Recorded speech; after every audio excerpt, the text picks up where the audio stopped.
இனிமே கண்ணை மூடிட்டு கடலை எண்ணெய் வாங்கலாம். ஏன்னா மந்த்ரா கடலை எண்ணெய் இதயத்தின் தயாரிப்பு. வறுக்க பொரிக்க ஏன் எல்லா சமையலுக்கும் மந்த்ரா தான். மந்த்ரா கடலை எண்ணெய், அபார ருசி, ஆரோக்கியமான உடல் நலம். உங்களோட நிலைப்பாடு மதசார்பற்ற சமூக நீதியை உருவாக்குவது, அப்படி ஒரு அரசை உருவாக்குவது. இதை நோக்கிய எந்த கட்சிகளாக இருந்தாலும் நாங்கள் நட்பின் அடிப்பில் வரவேற்போம். நாங்கள் ஆல்ரெடி சொல்லிட்டோம், 234 தொகுதியிலையும் நாங்கள் வலுவாக இருக்கிறோம். நட்பு சக்தியாக மதசார்பற்ற சமூக நீதிக்கான அரசை உருவாக்குவதில் ஏற்படக்கூடிய தலைவர்களோ தோழமைகளோ நாங்கள் எப்பொழுதும் வரவேற்போம். நீங்கள் சொல்கிற திமுக காங்கிரஸ் என்ன பிரச்சனைனா, நான் சொல்லிடுறேன். திமுக என்ன பண்ணோம் அப்படின்னா, காங்கிரஸ் கிரீஷ் சார் சொல்லிட்டாரு, டிசம்பர் 15 போய் டிசம்பர் 15க்குள்ளே முடிச்சுன்னு நவம்பர் மாதம் போய் சொன்னார் முதலமைச்சர்கிட்ட. அப்போ காங்கிரஸ் மேலே ஒரு மரியாதை இருந்தா, மதசார்பற்ற கூட்டணின்னு சொல்லுவாங்க, தலைவர்கள் மேலே மரியாதை இருந்தா, இல்லை இந்த கூட்டணி இணைப்புல ஒரு உறவுல நம்பிக்கை இருந்தா அடுத்த நாளே குழுவை போட்டுடலாம். அவங்களுக்கு தான் இந்த உறவு மேலே நம்பிக்கை இல்லையே. தொண்டர்கள்லாம் வேற பக்கம் போயிட்டாங்க. யார் பக்கம் போயிட்டாங்கன்னா எங்க பக்கம் வந்துட்டாங்க ஆல்ரெடி. அப்போ அந்த குழுவை ஏன் போட மாட்டேங்கிறாங்க? பயம் வந்துருச்சு. ஏன் பயம் வந்துருச்சு? முதல் முறையா காங்கிரஸ்ல திரு ராகுல் காந்தி அவர்கள் கிரீஷ் சோடங்கர்னு ஒரு சுயமரியாதை தலைவர் அமைச்சிருக்காங்க. அந்த சுயமரியாதை தலைவர் என்ன பண்றாரு அப்படின்னா, அவருக்கு பக்கா டேட்டா தெரிஞ்சிச்சு. திமுக அதிமுக கூட்டணி, பாஜக கூட்டணி, தப்பா சொல்லிட்டேன், பாஜக கூட்டணி திமுக கூட்டணி, புதுசா வந்த டிவிகே உடைய எழுச்சி என்னன்னு காங்கிரஸ் டேட்டா எடுத்துட்டாங்க. எங்களுக்கு குறைஞ்சபட்சம், நான் சொல்றது குறைஞ்சபட்சம் 25% கிராஸ் பண்ணிட்டோம். எங்களுடைய இது 30% கிராஸ் பண்ணிட்டோம். அப்ப அந்த டேட்டாவை எடுத்து பார்த்துட்டு திமுகவுடைய ஓட் பேங்க் இன்னைக்கு 21% 22% ஆயிடுச்சு.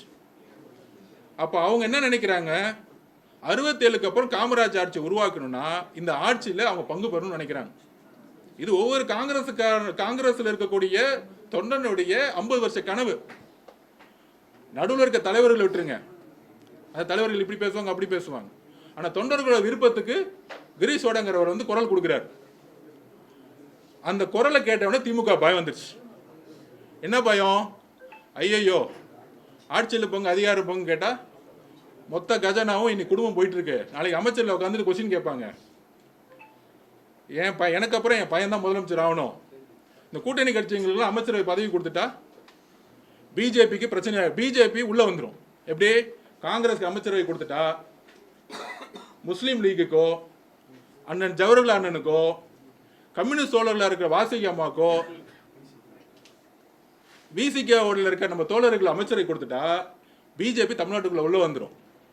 எவ்வளோ அழகான கால்குலேஷன் பார்த்தீங்களா? திமுகக்கு 40 வருஷமா களத்தில் இருக்கக்கூடிய தோழமை கட்சிகள், இவங்களை முதலமைச்சராகிற கட்சிகளுக்கு அமைச்சரவையில் அமைச்சர் கொடுத்துட்டா பிஜேபி உள்ள வந்துடும். அதனால என்ன சொல்லிட்டாங்க, உடனே அக்கா கனிமொழி அமைச்சு கிரீஷ் சோடங்கரை மாத்திருங்க. ஏன்னா அவர் எங்களுக்கு அடிமையா இல்லை, கொஞ்சம் ஃபேவரா இல்லை, காங்கிரஸ் கட்சிக்கு ரொம்ப ஃபேவரா இருக்காரு, இங்க இருக்கவங்கெல்லாம் திமுகவுக்கு ஃபேவரா இருக்காங்க, அதனால கொஞ்சம் மாத்துங்கன்னு இப்போ பேச்சுவார்த்தை போயிட்டு இருக்கு. கிரீஷ் சோடங்கரை மாத்துங்கன்னு பேச்சுவார்த்தை போயிட்டு இருக்கு. கூட்டணி பேச்சுவார்த்தை போல கிரீஷ் சோடங்கரை மாத்துங்கன்னு பேச்சுவார்த்தை போயிட்டு இருக்கு. ஒரு நிமிஷம் நான் முடிக்கல, ஒரு நிமிஷம் நான் கேட்டது முடிச்சிருக்கேன். சோ பேச்சுவார்த்தையே இன்னும் ஆரம்பிக்கல. கிரீஷ் சோடங்கரை எப்படி மாத்தணும் திமுக சொல்லிட்டு இருக்கு. அதுக்கு ராகுல் காந்தி ஐயா கேள்வி சொல்லியிருக்காரு, நான் கிரீஷ் சோடங்கரை மாற்ற முடியாதுன்னு சொல்லிதான் இப்ப லேட்டஸ்ட் தகவல். இந்த பிரச்சனை எல்லாம் மூடிட்டோம். அதுக்கப்புறம் அந்த கொஸ்டினை போய் இந்த கொஸ்டின்லாம் அங்கே போய் கேளுங்க. ஏன் குழு போட மாட்டாங்கன்னா, இந்த சூழ்ச்சியும் கூட்டணியில் இருக்க எல்லா தோழர்களும் புரிஞ்சுக்கணும். ஏன்னா எனக்கு தெரியும், நோட்டிஃபிகேஷன் மார்ச் மாதம் 6 to 10 வருதுன்னு நினச்சிக்கோங்க. கரெக்டாக மார்ச் 5ஆம் தேதி குழுவை போடுவாங்க. அந்த குழு என்ன பண்ணுன்னா, காங்கிரஸுக்கு 26 தொகுதிக்கு மேலே தரமாட்டோம், முடிஞ்சால் கிளம்பிடுங்க அப்படின்னு சொல்லுவாங்க. விசிகேக்கு 6 தொகுதிக்கு மேலே கொடுக்க மாட்டோம், முடிஞ்சால் கிளம்பிடுங்க அப்படின்னு சொல்லுவாங்க. முஸ்லீம் லீக்கா வாப்பா அவனுக்கு 2க்கு மேலே கிடையாதுப்பா, அவ்வளோதான். சிறுபான்மையில தோழர்கள் சொல்லக்கூடிய திமுக 2024 எத்தனை எம்பி உங்களுக்கு தெரியும்? சொல்லுங்க, எத்தனை எம்பின்னா? 22 எம்பி. கரெக்டா? 22 எம்பியில் ஏன் ஒரு முஸ்லீம் கேண்டிடேட் கூட அப்பாயின்மெண்ட் பண்ணல? திமுக எத்தனை கோடி பேர் இருக்காங்க? 2 கோடி பேர் உறுப்பினர்கள் இருக்காங்கன்னு சொல்லியிருக்காங்கல்ல. அந்த 2 கோடி உறுப்பினர்ல சிறுபான்மை தோழர்கள் இருக்காங்களா இல்லையா?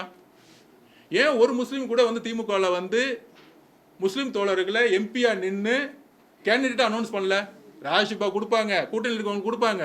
ஆனால் திமுகவில் இருக்கக்கூடிய முஸ்லீம் தோழர்கள் எம்பி ஆக்க மாட்டாங்க. ஆனால் இவங்க தான் சிறுபான்மை மக்களுடைய பாதுகாவலன். அந்த பாதுகாவலன் சொல்லக்கூடிய நடிப்பு தான் அவங்க படத்தை பிஜேபி ரிலீஸ் பண்ணோம், நாங்கள் ஹோல்டாகி நிற்போம். ஸோ கடைசி நேரத்து நோட்டிஃபிகேஷன் முன்னாடி குழுவை போட்டு ஒரு அழுத்தம் கொடுத்து இவங்களுக்கு பிடிக்குதோ இல்லையோ வேறு வழியே இல்லை அப்படின்னு. இது வரைக்கும் அதிமுக இருந்துச்சு, பிஜேபியோட சேர்ந்தனால வேறு வழி இல்லை, இவங்களுக்கு சைன் போட்டு போக வேண்டிய நிர்பந்தம். இன்னைக்கு டிவிக்கு வந்த பிறகு குழுவும் போட முடியல, பேச்சுவார்த்தையும் ஆரம்பிக்க முடியல. பேச்சுவார்த்தை ஆரம்பிச்சா எல்லாரும் இங்கே வந்துருவாங்கன்னு ஒரு பயம். முதல் முறையா திமுகவுடைய வீக்னஸ் இங்கே தான் தெரியுது. இந்த 10 வருஷம் திமுக கூட்டணி கட்சி தலைவராக இருக்க மு க ஸ்டாலினோட பயம் எங்க இருக்குன்னா, ஒரு பேச்சுவார்த்தை கூட குழு போறது கூட பயந்துட்டு இருக்காரு. பாத்தீங்களா? இங்க தான் இந்த கூட்டணியோட வலு இழந்துருச்சு. அதனால நாங்க 234 தொகுதி ஜெயிப்போம் நாங்க சொல்றோம். அப்ப திமுகவுடைய சமூக நீதி முதல் கூட்டணியிலே கிடையாது.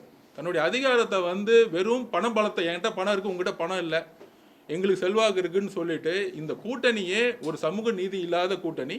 இந்த கூட்டணியுடைய வலு வந்து தொண்டர்கள் வந்து திமுகவுடைய 4.5 வருஷத்துடைய நிர்வாக கோளாறு இல்லை, அவமானம். திமுகவுடைய அவமானம். நான் ஓப்பனா சொல்றேன். கம்யூனிஸ்ட் தோழர் சவுந்தரராஜன் கைது செய்யப்பட்டார். வாசுகி அம்மா மேல டாஸ்மாக் போராட்டத்தில் எஃப்ஐஆர் போட்டு கைது செஞ்சாங்க. இதெல்லாம் இந்த கட்சியில் இந்த திமுக காலத்தில் நடந்துச்சு. ஸோ இதெல்லாம் தொண்டர்களுக்கு தெரியும். இதனாலேயே வந்து தொண்டர்களுடைய பார்வை வேற இருக்கு, அங்கே இருக்க கட்சி தலைவர்களுடைய பார்வை இருக்கு. அதோடைய முன்னேற்றம் தான் டிவிகேவுடைய மிகப்பெரிய முன்னேற்றமா நான் பார்க்குறேன்.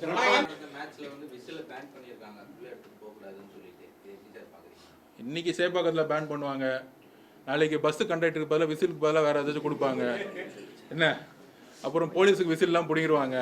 அப்படி ஜீவோ போட்டாலும் போடலாம். என்ன எங்கள் பசங்க என்ன பண்ணுவாங்கன்னா, அந்த விசில் இல்லைன்னா 2 கை வச்சு விசில் அடிச்சுட்டு இருப்பாங்க எங்கள் பசங்க. அதை அவங்க பார்த்துக்குவாங்க.